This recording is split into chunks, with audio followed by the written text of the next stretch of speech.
শেরপুরের শ্রীবর্দীতে জমি সংক্রান্ত বিরোধের জেরে দুই পক্ষের মধ্যে সংঘর্ষে ৩৩ বছর বয়সী আশরাফুল ইসলাম নামে এক যুবক নিহত।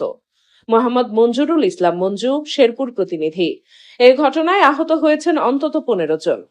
সোমবার ১৮ মে সকালে উপজেলার খড়িয়া কাজীর চর ইউনিয়নের মাদারপুর গ্রামে এ সংঘর্ষ হয়। নিহত আশরাফুল ওই এলাকার মৃত কালু মিয়ার ছেলে।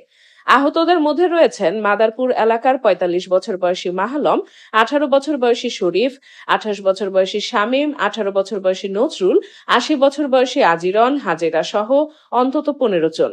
আহতদের মধ্যে ৫ জন গুরুতর আহত অবস্থায় শেরপুর জেলা সদর হাসপাতাল ও ময়মনসিংহ মেডিকেল কলেজ হাসপাতালে চিকিৎসাধীন রয়েছেন।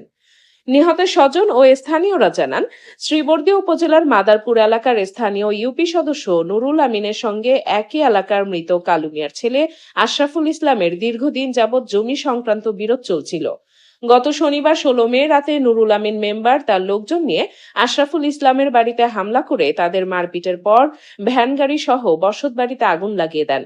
ওই ঘটনার জেরে সোমবার সকালে পুনরায় আশরাফুল ও নুরুল আমিন মেম্বারদের মধ্যে সংঘর্ষ শুরু হয়।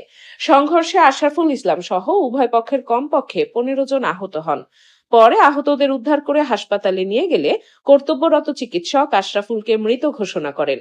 এদিকে আশরাফুল ইসলামের মৃত্যুর খবর এলাকায় ছড়িয়ে পড়লে নুরুল আমিন মেম্বারের বাড়িতে আগুন লাগিয়ে দেওয়া হয়। পরে ফায়ার সার্ভিসের একটি ইউনিট গিয়ে আগুন নিয়ন্ত্রণে আনে।